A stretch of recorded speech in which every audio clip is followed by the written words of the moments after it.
Tony ভাই, রাতে ঘুম হয় নাই? হয়েছে, শীতের দিন তো কেমন কেমন জানি লাগছে। সামার, জিল অনেক দেরি করছে না রে?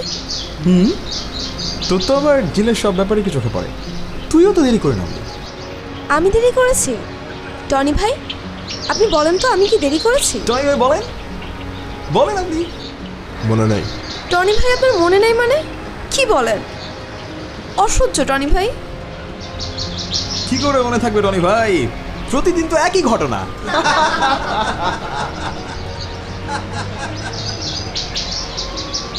আচ্ছা জিল দেরি করছে কেন, একটু ফোন করো তো। ফোন তো ধরে না টনি ভাই। চলে আসছে।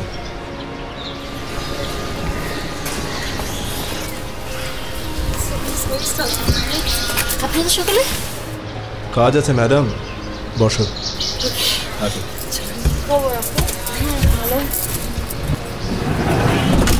কি রে জিল, তুই নাকি প্রতিদিন দেরি করে আসিস? আমি তো সপ্তাহে একদিন তোদের সাথে যাই, দেরি করার কি হলো? কে বললো? আনিকা? জি না, আমি এত কথা বলি না।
সামার, আমার দ্য কনফিউশনের কোনো মেইল এসেছিল? ও ও আমি তো ভুলেই গিয়েছি। আজকে একটু দেখে নাও প্লিজ, আমার একটু অনেক কাজ পড়ে গেছে। আজকে একটু প্লিজ একদিনের জন্য দেখে নাও। আমাকে এখন মেইল দেখতে হবে, প্রোগ্রামের শিডিউলিং করতে হবে, সব আমি করব এখন। সরি সরি প্লিজ, একদম সরি, তুমি একদিনের জন্য একটু দেখে নাও না প্লিজ। একদিনের জন্যই তো না। সরি সরি সরি, একদম sorry. Best of luck sweetie. I, আমার গেস্টের নাম্বার আছে তোর কাছে? হ্যাঁ আছে তো। দেখি, দে তো। এই যে এটা। চল।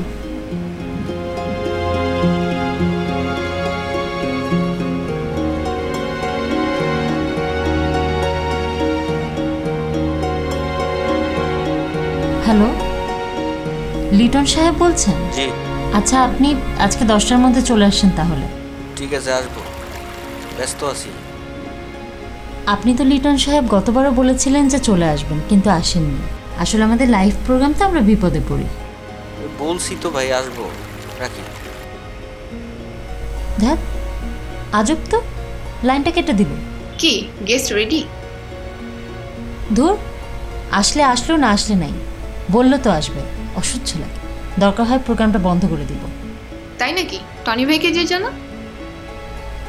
আজও আমি তো এমনি বললাম, আসলে প্রোগ্রামটা বন্ধ করছি না। ও আচ্ছা আচ্ছা।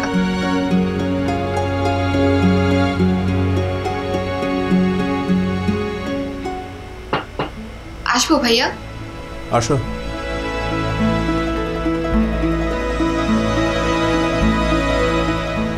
বলো কি অবস্থা? আর কি বলবো, আপনার শোয়ের গেস্ট কিন্তু এখনো রেডি হয়নি। ওটা নিয়ে তুমি চিন্তা করো না, ওটা জিল দেখছে। দেখবে তোমাদের সবাইকে চমকে দিয়ে জিল ঠিকই গেস্ট নিয়ে হাজির। রোজ রোজ কিন্তু মিরাকল হয় না টনি ভাই। আনিহা, তুমি সবসময় ওর প্রোগ্রাম নিয়ে কেন পড়ে থাকো? তুমি নিজেটা করো না। না না টনি ভাই, আপনি কিন্তু ভুল করছেন। আমি মোটেও ওর প্রোগ্রাম নিয়ে পড়িনি। আমি এতে টিম মেম্বার হিসেবে আমার দায়িত্ব প্রতিদিন আপডেটগুলো আপনাকে জানানো, আমি সেটাই করছি।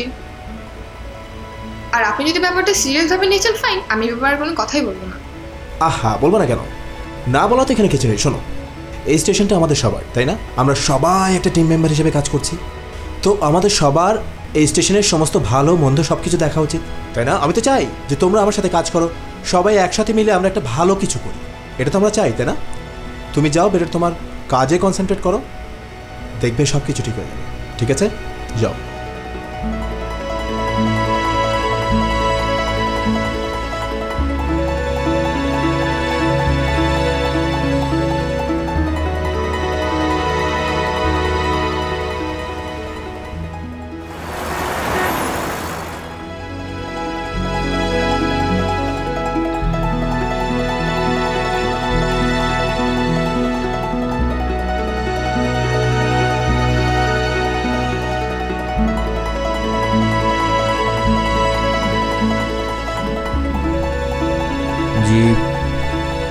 জি লাপা। জি বলুন। জি লাপা। আপনি ঝিলের কাছে আসছেন? জি। কি হয়েছে বলুন তো? আমার নাম লিটন। হুম। আপনাদের এখানে আমার একটা প্রোগ্রাম আছে। ও, আপনি তাহলে আমাদের আজকের গেস্ট? জি। তো দেরি করলেন কেন? দেরি হয়ে গেল, সরি। সমস্যা নেই, আপনি বসুন, চা খান, আমি ঝিলকে ডেকে দিচ্ছি। বসুন।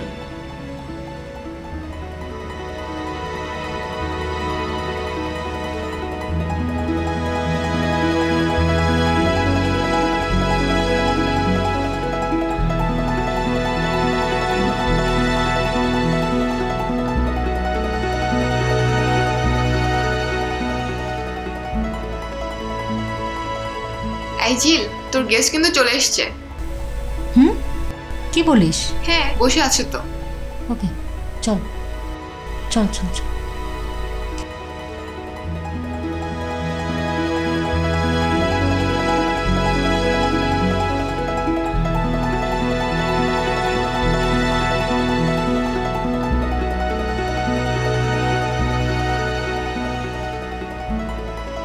হুম, 4 1 ওকে, তোকে আমি জানাচ্ছি। বাই।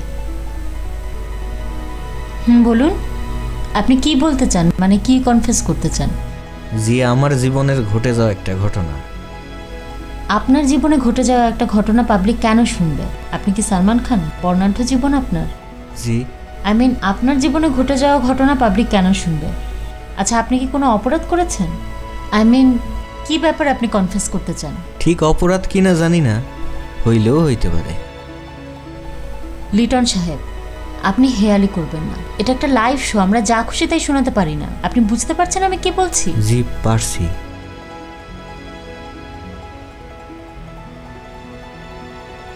আপা, আমার জীবনটা অনেকটা সিনেমার মতন। সিনেমার মতো? কি ধরনের সিনেমা? নাচে গানে ভরপুর নাকি আর্ট ফিল্ম? নাচে গানে ভরপুর। Very good. শুনুন, আমরা ঠিক 15 মিনিট পরে আমাদের লাইভ শোতে ঢুকে যাচ্ছি এবং টানা 2 ঘন্টা শো। আপনি কিন্তু একদমই নার্ভাস হবেন না। আমাদের এর মধ্যে অ্যাড ব্রেক আছে, নিউজ ব্রেক আছে 3টা, সো আপনি একদমই ভয় পাবেন না। আমি আসছি। আমার একটা সিগারেট খাওয়ার সুযোগ পাবেন, অবশ্যই পাবেন। বসুন।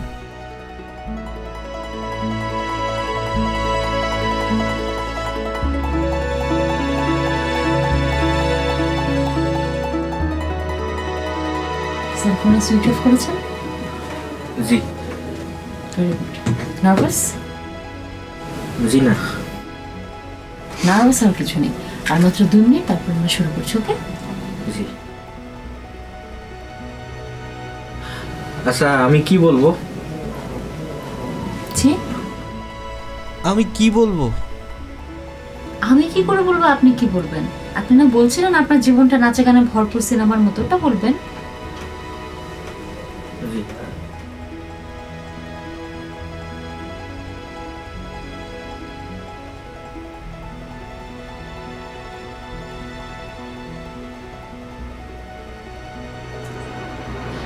হ্যালো ডিয়ার লিসেনার্স, আমরা আছি আপনাদের রেগুলার আরজে জিএল। আজকে আপনাদের মাঝখানে আমি আবার হাজির হয়েছি আপনাদের পছন্দের অনুষ্ঠান দ্য কনফেশন নিয়ে।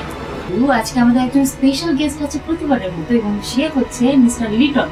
লিটন ভাই, আপনাকে অনেক অনেক ধন্যবাদ আমাদের সাথে আজকে সময় দেওয়ার জন্য। এবং লিটন ভাই আজকে আমাদেরকে তার একটা স্পেশাল ঘটনা, জীবনের একটা স্পেশাল ঘটনা শোনাবেন। লিটন ভাই, অনেক অনেক ধন্যবাদ আমাদের মাঝে আসার জন্য। আপনাকে ধন্যবাদ। ওয়েলকাম। জি, আমার নাম লিটন। লিটন আমার নাম। আমার বাড়ি বরিশাল, পরে হইলাম বরিশালের লিটন। লিটনই আমার নাম লিটন। লিটন ভাই, আপনি কিন্তু এক কথা বারবার বলছেন, আগে পারুন। জি, আসলে আমার এভাবে কথা বলার অভ্যাস নাই। জীবনে আমি অনেক কথাই বলতে পারি নাই। জি, আজকে আপনি অবশ্যই আমাদের সাথে শেয়ার করবেন। আসলে লিটন ভাই বলছিলেন, আমাদের সাথে শেয়ার করছিলেন স্টুডিওতে এসেই, যে লিটন ভাইয়ের জীবনটা হচ্ছে নাচে গানে ভরপুর, একটা সিনেমার মতো। যাই হোক লিটন ভাই, আজকে আপনার নাচে গানে ভরপুর আপনার যে স্টোরিটা, সেটা আমাদের সাথে শেয়ার করুন, আমরা শুনি। আজকে অন্যভাবে বলুন আমাদেরকে। জীবনে আমি অনেক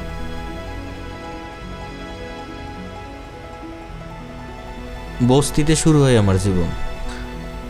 অনেক কিছু শিখছি, অনেক কিছু দেখছি। আমার বাজান মারে নিয়ে ঢাকায় চলে আসে, বস্তিতে ওঠে। আমার বাজান খুব একটা সুবিধার মানুষ ছিল না। আমার মায়ের দইটা মাঝে মাঝে মারত। আমার যখন 12 বছর বয়স, তখন আমার বাজান ট্রাক অ্যাক্সিডেন্টে নাই হয়ে গেল। আমি লেখাপড়া করি। আমার মা আমারে অনেক কষ্ট করে লেখাপড়া করায়। ঠিক এই সময় আমাদের বস্তির পাশের একটা বড় বাড়ির মাইয়া মিলিরে আমার ভালো লাগতে শুরু করে।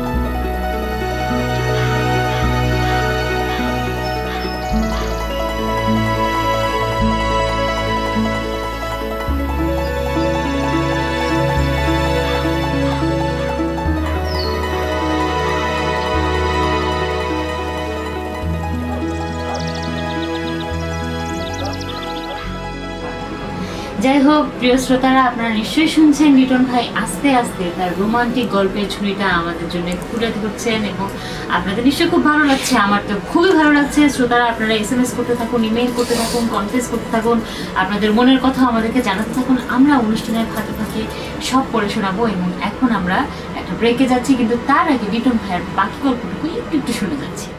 আমার মা অনেক কষ্ট করে বাড়ি বাড়ি কাজ করে আমারে টাকা দেয়।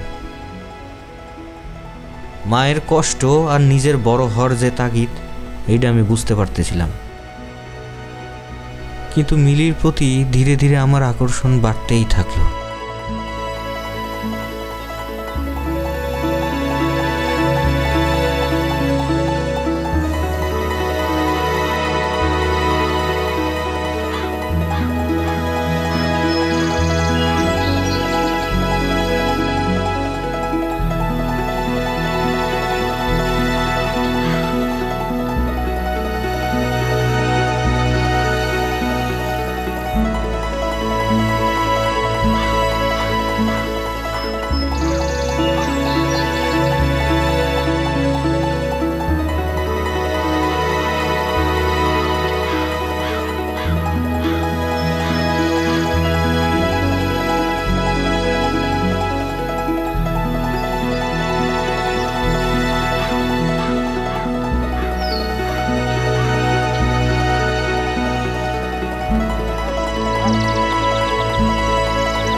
আর মাঝে মাঝেই আমরা বেড়িবাঁধে নৌকায় করে ঘুরতে বেড়াইতাম।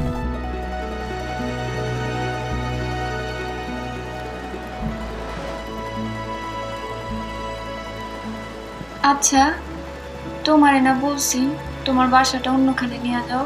কেন? এটা তো ভালাই।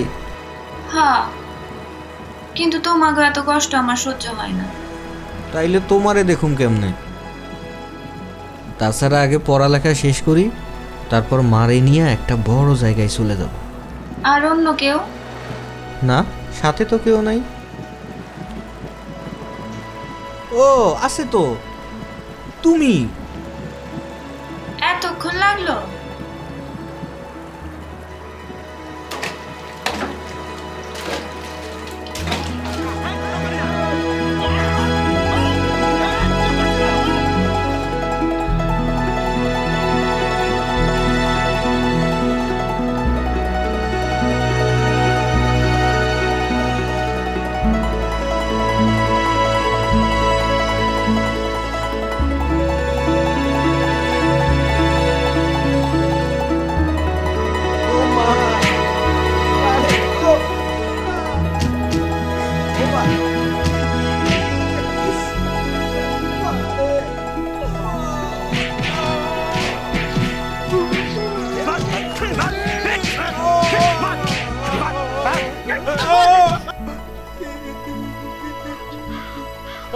কত বড় সাহস আমার বোনের সাথে পিরিত করস? হ্যাঁ, নৌকায় চড়স? তোর নৌকা আমি দেখাইতেছি। ভাই ভাষা দিব? দাঁড়া, এটা তোর শেষ সুযোগ। এরপরে যদি আর কোনোদিন দেখি, তাহলে তোরে মাইরে আমি তোর লাশ নৌকায় চড়ামু, তোর নিরুদ্দেশ করমু। মনে থাকে যেন। দেখ কেমনে তাকাইছে, আবার দেখ।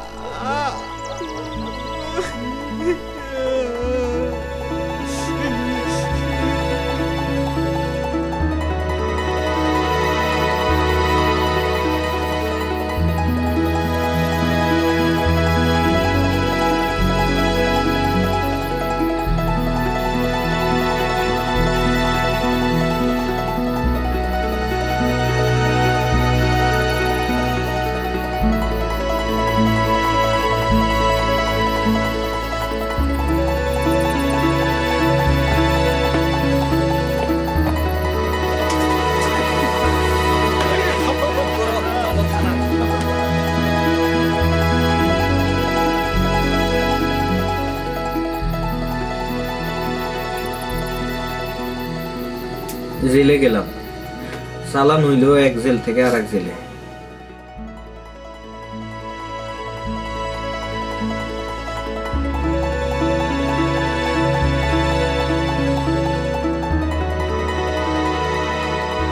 পরীক্ষা শুরু হইল এবং শেষও হলো।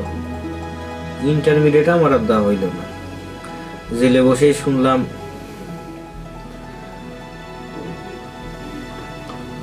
মা মা নাই। তারপর একদিন ছাড়া পেলাম। আপনি ছাড়া পেলেন কি করে? জানি না, আমার বিচার হয়নি কোনোদিন।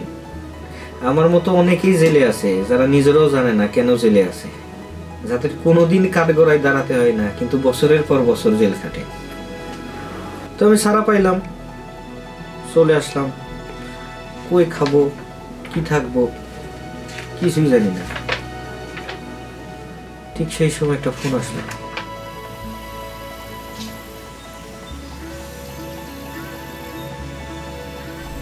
মিলি,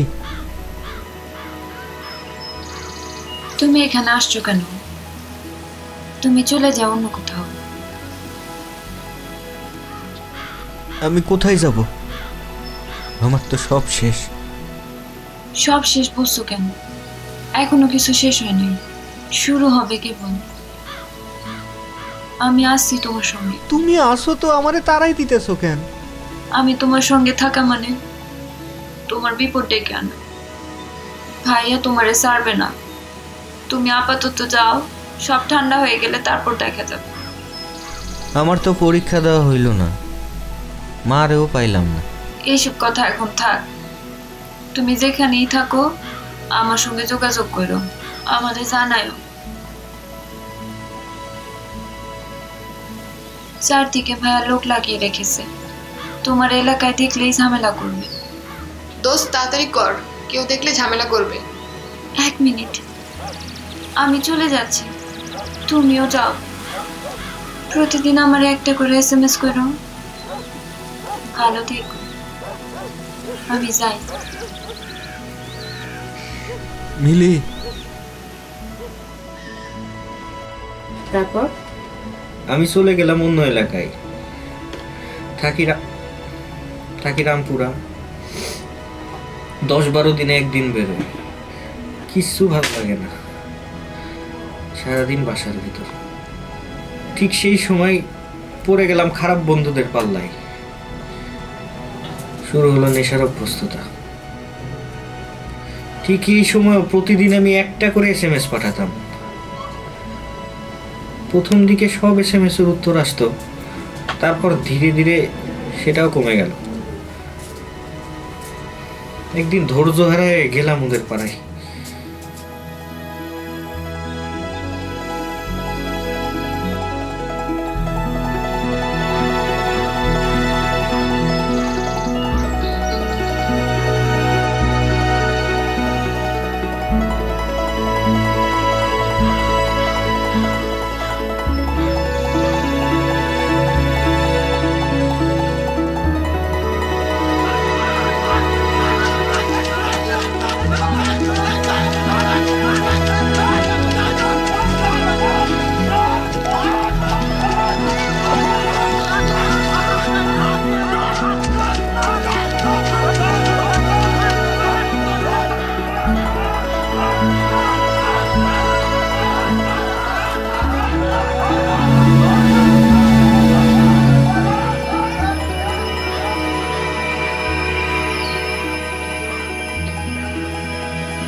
এরপর আর কোনোদিন যাইনি ওর এলাকায়,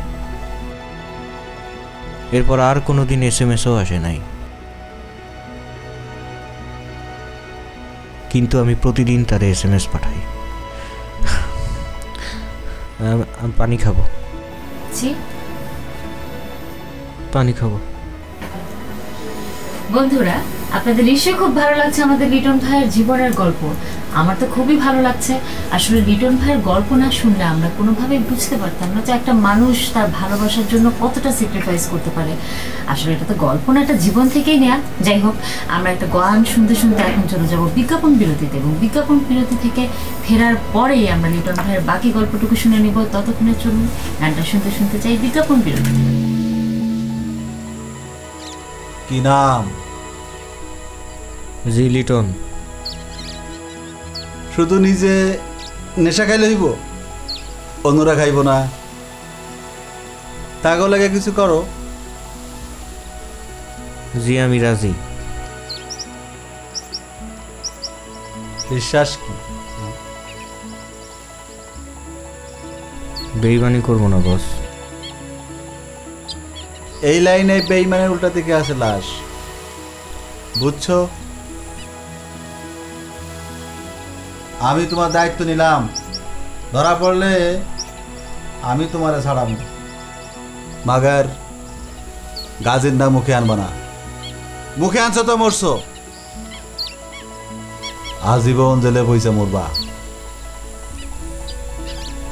এখন কও রাজি? রাজি। এই ওরে তুই দাম দে আর ঠিকানা দিয়া দিস। যাও, নিজে আম খাও, অন্যরে খাও, তাইলে না মজা পাবা। আমারে পাঠানো হইল লেনজুড্ডানির কাছে।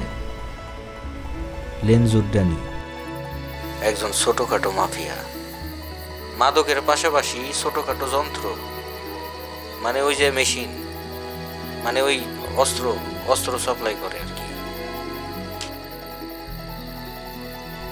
আরে আমার কথাই কর।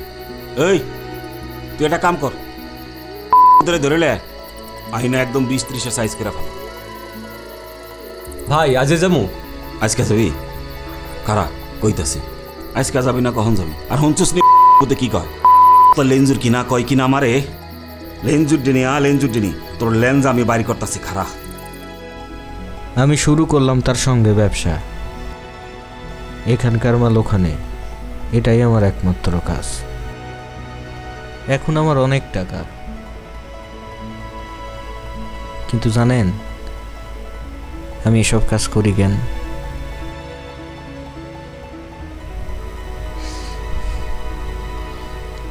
জানি না, একটা জেদ,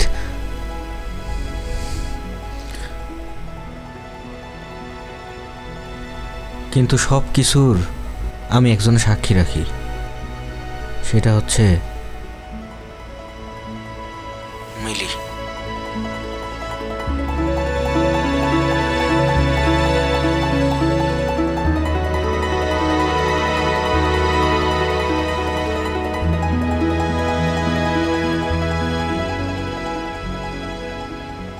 মিলি কিন্তু সব জানতো।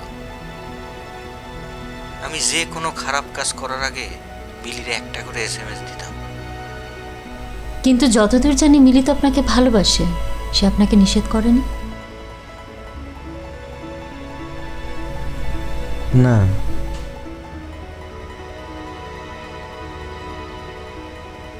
আমি কেবল তার SMS-ই পাঠাইতাম, সে আমার SMS-এর কোনো উত্তরই দেয় নাই। হয়তো সে ভাবছে যে আমি আমার প্রতি তার কনসেন্ট্রেট করার জন্য তারে আমি SMS-গুলো দিছি, হয়তো সে বিশ্বাসই করেনি। তারপরও আপনি তাকে SMS করতেন? হ্যাঁ, করতাম। এটা ছাড়া তো আমার কোনো কাজ নাই। এই একটা কাজ আমি খুব মনোযোগ দিয়ে করতাম। আপনি মিলিকে এখনো ভালোবাসেন?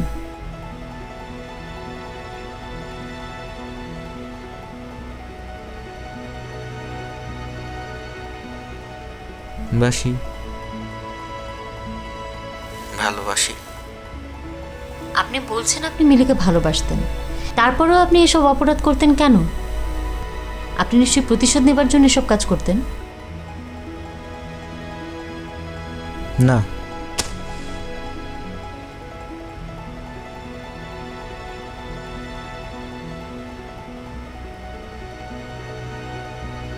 আমি কেবল কাজ করতাম। এর অস্ত্র তার কাছে, তার গোল্ড ওর কাছে। আমি চাইতাম সবাই আমার ইউজ করুক, আমি কেবল ব্যস্ত থাকতে চাইতাম।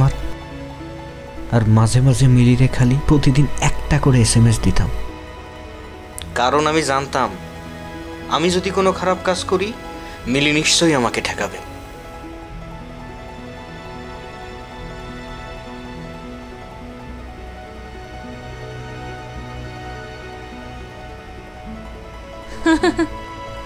আপনি এত অপরাধ করছেন, তারপরও আপনি আরেকজনের কনসার্ন আশা করছেন, না করলেই পারতেন।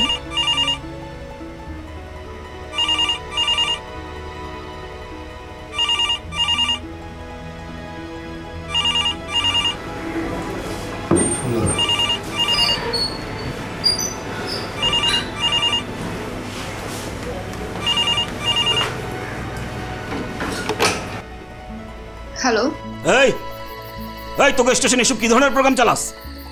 আরে এরকম একটা আলতু ফালতু লোকের কথা আমরা কিনলে কখন? আরে ভাই, আপনি প্রোগ্রাম শুনলে শুনেন, না শুনলে না শুনেন, আমরা তো আপনাকে বাধ্য করিনি, তাই না?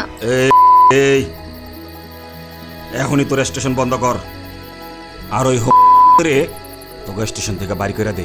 আরে আপনি কে যে আপনার কথা প্রোগ্রাম বন্ধ করবো? এই আমি তোর বাপ। না না না, হ্যাঁ মানে বাবা, যা কইতাছি ভালো মতো হন। আরে যদি এক্ষুনি তোকে স্টেশন থেকে বাড়ি করে না দেস, তাইলে কইলাম তোকে স্টেশন আমি চিরতরে বন্ধ করে দিব। না ভাইয়া, ব্যাপার হচ্ছে যে আমরা তো এই প্রোগ্রাম করি কাউকে ছোট করার জন্য না। হ্যালো, হ্যাঁ হ্যালো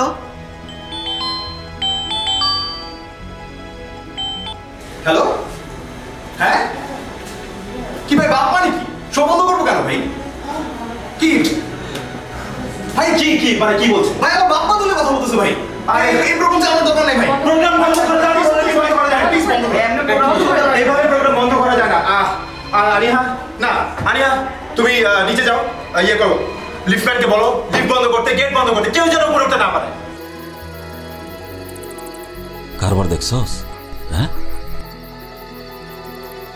এইরকম একটা জায়গায় বয়ে কিনা আমার লগে ষড়যন্ত্র। হ্যাঁ, আমার লগে লেন্স উঠে নিয়ে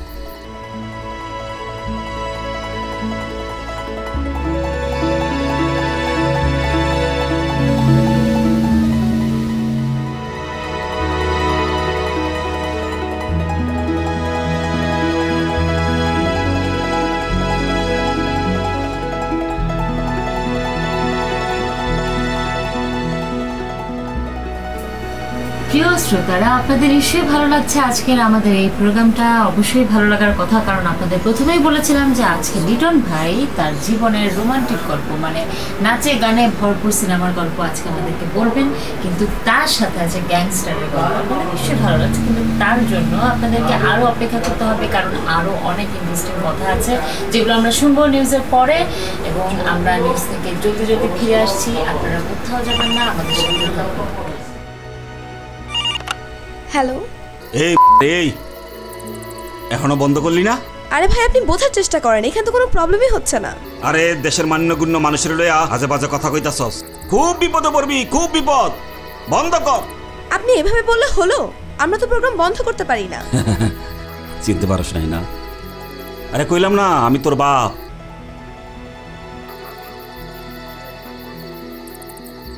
কি হচ্ছে এসব? মানে এই প্রোগ্রামটা চলার দরকার নাই তো? হ্যাঁ, আমি তো টনি ভাইকে এটাই বোঝাতে পারছি না। টনি ভাই, অনুষ্ঠানের টিআরপি সম্পর্কে আপনার কোনো আইডিয়া আছে? আরে রাখ তোর টিআরপি, কত আজে বাজে ফোন কল এসেছে জানিস তুই? তো সে কারণে আমরা লেজ গুটিয়ে অনুষ্ঠানটা বন্ধ করে দিব? ইম্পসিবল। দেখো জিল, তোমার একা কারণে আমরা সবাই বিপন্ন হতে পারি না। বেটার তুমি শোটা বন্ধ করে দাও। জিল, ব্যাপারটা বোঝার চেষ্টা করো।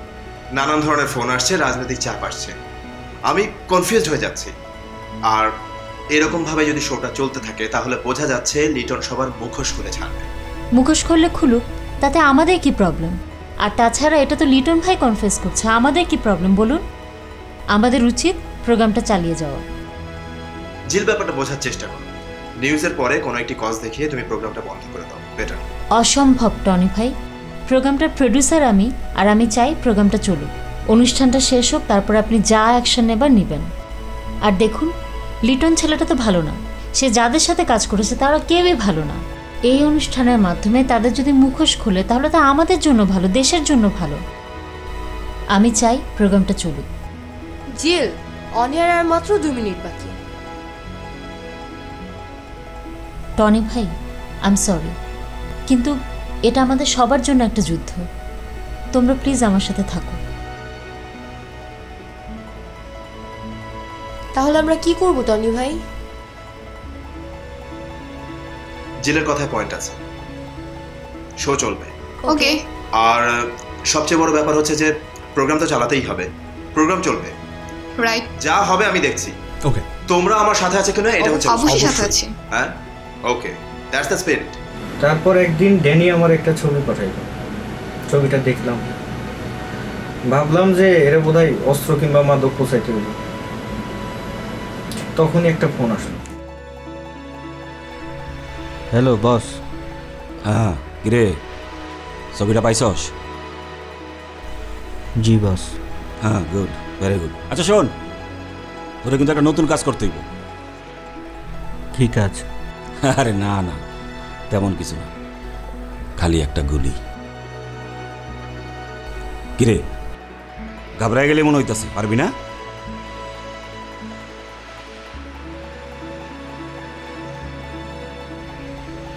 জি বস। Good, very good.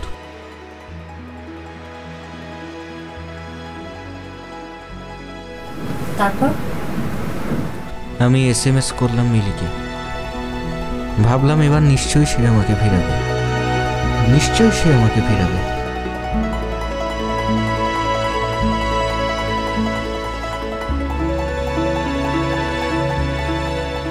আমি একই SMS আবার পাঠাইলাম,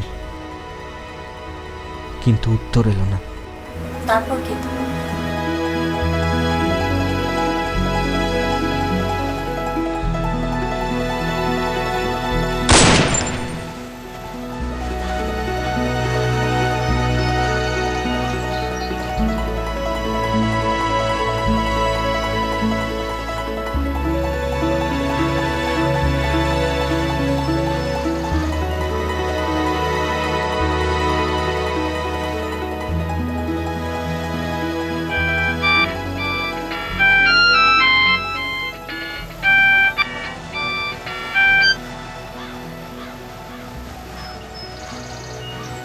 হ্যালো, আমি মিলি।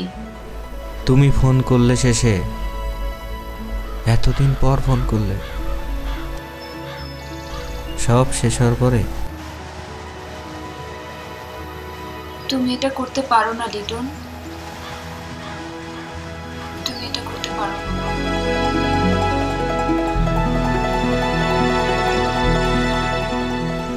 আমাকে থামাতে পারে না এমিলি।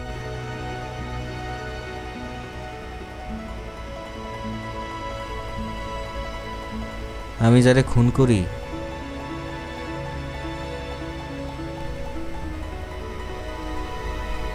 তার নাম কাশেম মির্জা। কাশেম মির্জা? ছবিটা পাইছস? জি বস। খালি একটা গুলি।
আমি জানি আমার ফাঁসি হবে, তোমার কিছুই হবে।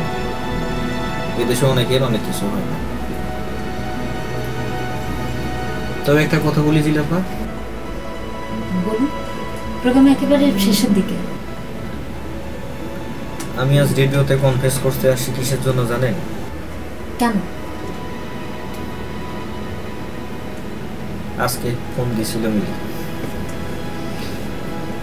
বলছে আমি যেন অপরাধ স্বীকার করি, আমি যেন ধরা দিই।